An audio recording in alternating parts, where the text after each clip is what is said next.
Итак, это Илья и мой канал Антимрак. Поговорим в этом видео о том, что такое свой путь. Вообще, что меня побудило создать ролик на эту тему? Меня побудило создать контент по этой теме тот факт, что если мы говорим о социальной жизни человека, то его путь всегда рассматривается с точки зрения сфер этой социальной жизни. То есть, как таковая социальная жизнь включает в себя сферы жизни, в которых для человека отводится определенное место. Например, когда человек является отцом в семействе, он находится в социальном союзе с матерью ребенка, выполняя роль ее социального партнера. Эта роль может включать в себя, допустим, добывание средств для существования семьи. То есть его, матери и ребенка, да, либо же детей. Семья – это своего рода ячейка общества, правила в которой определяются ролями ее членов по отношению друг к другу.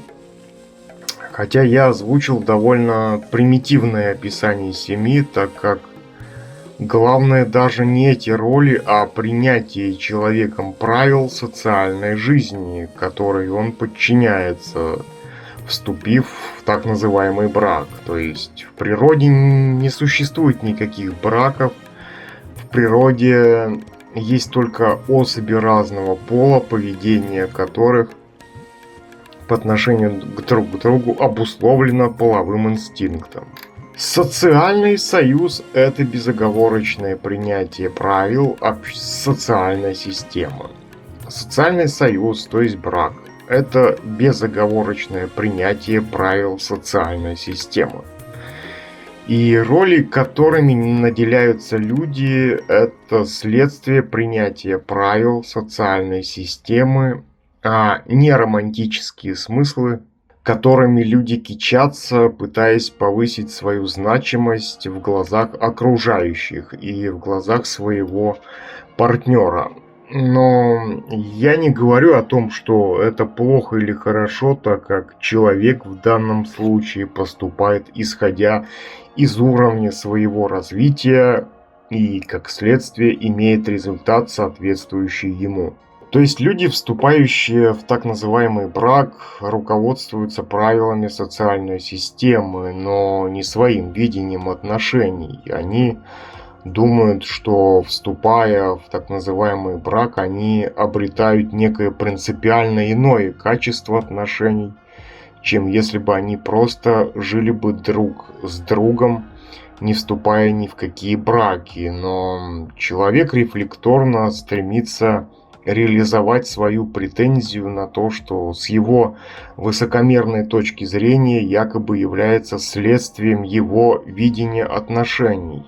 Но принимая правила социальной системы, институтом которой является так называемый брак, вы не принадлежите самим себе, вы предоставляете право решать социальной системе, что с вами будет дальше. Но судя по тому, что я видел, когда, допустим, люди женились и испытывали от этого нечто вроде эйфории, да, хотя с точки зрения межличностных отношений после так называемого брака ничего не изменяется, отношения какими были, такими и остались.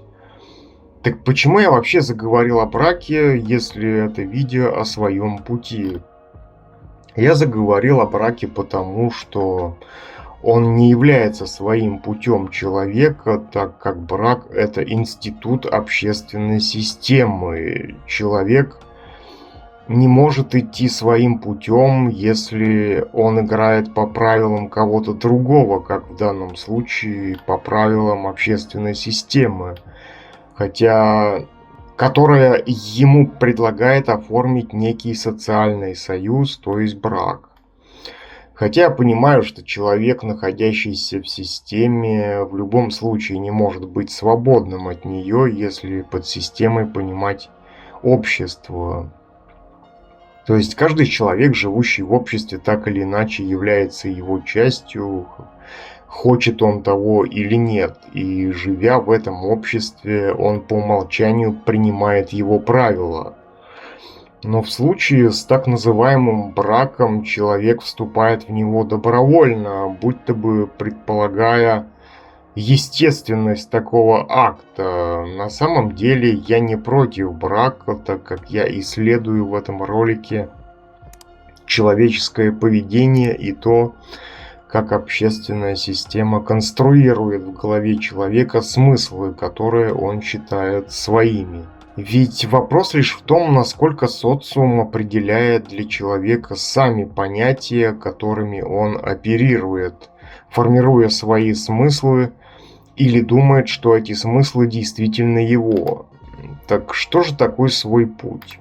Возникает соблазн сделать вывод, что свой путь – это путь вне общественной системы, и такой вывод будет вполне справедливым, но дело в том, что человек взаимообусловлен со средой по той простой причине, что просто является ее продуктом. Он может как угодно относиться к этому факту, но от этого он не перестанет быть фактом. По большому счету, понятие своего пути, если оно и существует у кого-либо, это всего лишь субъективное понятие каждого человека, и именно поэтому свой путь может считаться своим, так как ты не измеряешь его чьими-то чужими критериями, а только своими. И если у человека есть свой путь, который он определяет исключительно своими критериями, то он не может быть не одиноким, потому что для него не важны внешние оценки со стороны других, да, либо же его поведение он сам не измеряет, так скажем, общественными стандартами, да. Свой путь, где для тебя важна оценка других, это уже не свой путь. Когда человек теряет социальное обустройство. Я часто слышу, как люди теряют себя, допустим, после всяких разводов, смерти близких, потери работы и так далее.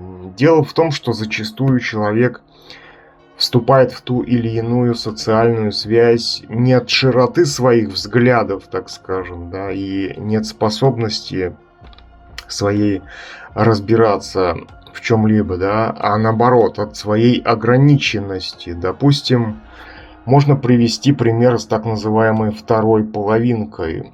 Кстати, у меня есть целый плейлист по этой теме, ссылка ниже под роликом.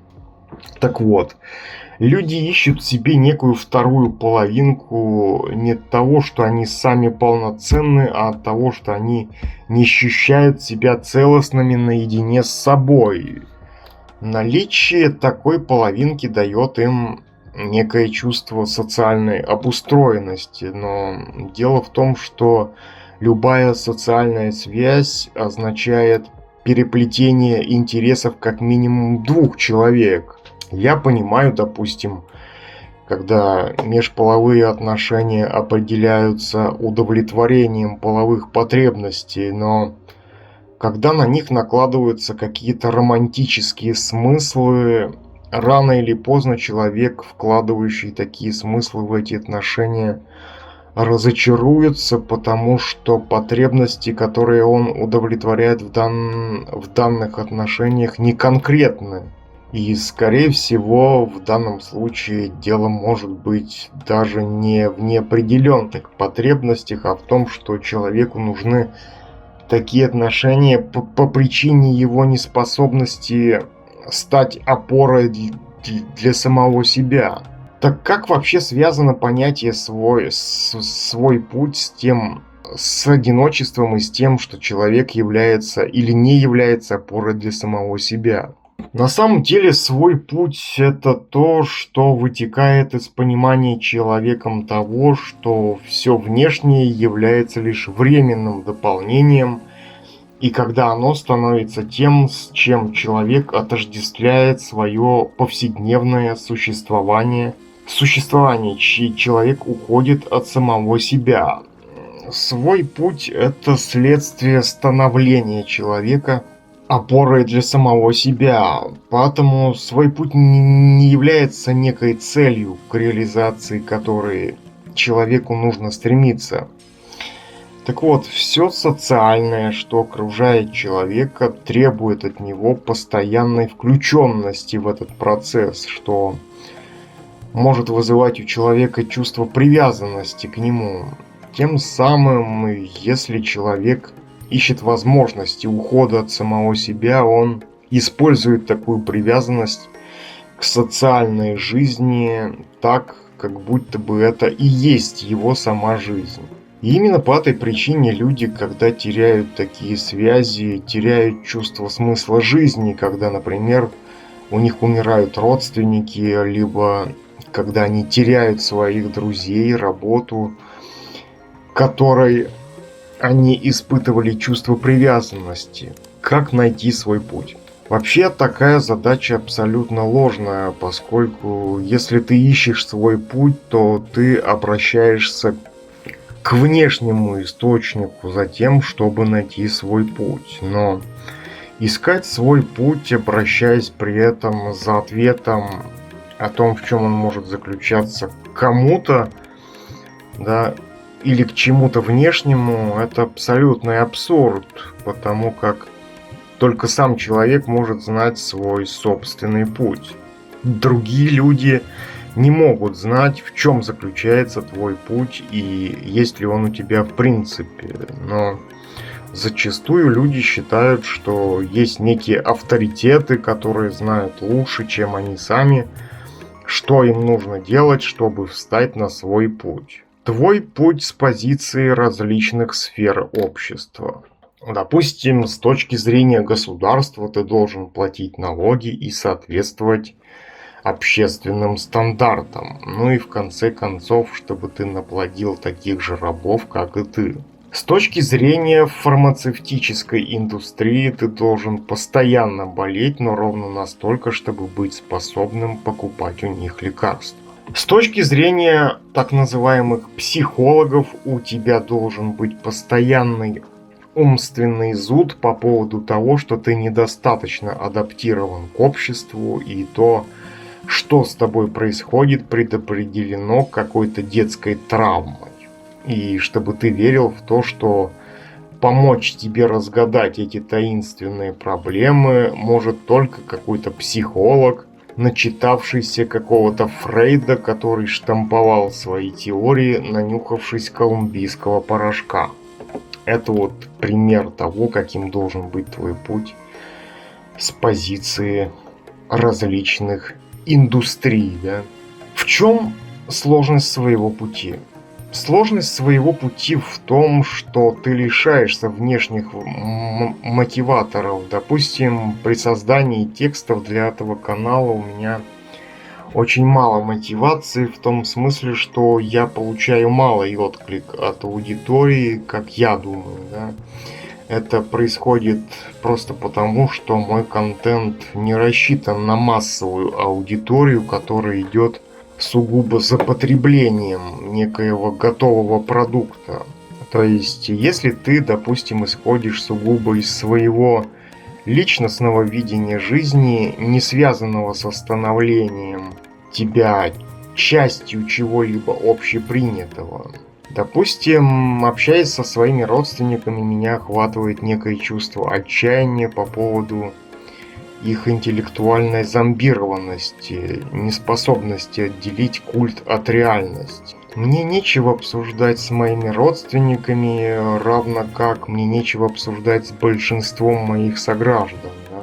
Для меня не существует авторитетов, потому как я не воспринимаю никакие идеи просто потому, что с ними согласно большинство. Вообще, довод в пользу того, что идея считается правильной в том случае, если большинство согласно с ней, это довольно глупый довод, потому что большинство в информационном смысле всегда всеядно, большинство всегда живет шаблонами, при этом навязывая такое же шаблонное видение жизни тем, кто пытается самостоятельно осмыслить их и не принимая их на веру. Естественно, что свой путь противоположен пути большинства, потому что путь большинства предопределен историей однообразных жизненных циклов, существовавших до него, да. Но иногда, а может быть и не иногда, представители большинства кичатся тем, что могут репродуцировать такие же однотипные жизненные циклы, как и они сами. Но свой путь относится только к тебе, так как ты можешь делать то же самое, что и другие, тем более если это действие мотивировано биологически. Свой путь возможен только через погружение в свою суть, где ты встречаешься с самим собой. И все же социальное взаимодействие сводится к выполнению определенных ролей, в которых ты идентифицируешь себя с этой ролью. Общественные стандарты. Большинство людей автоматически становятся материалом для общественных стандартов, которые указывают им, как думать и как поступать, что правильно и что неправильно. Но дело в том, что свой путь не имеет ничего общего с общественными стандартами, потому как идущий своим путем осознает, что соответствие чьим-то чужим стандартам означало бы стать частью бездумной толпы, которая всегда руководствуется своей склонностью к вере, но не к осмыслению происходящих процессов. Спасибо за внимание.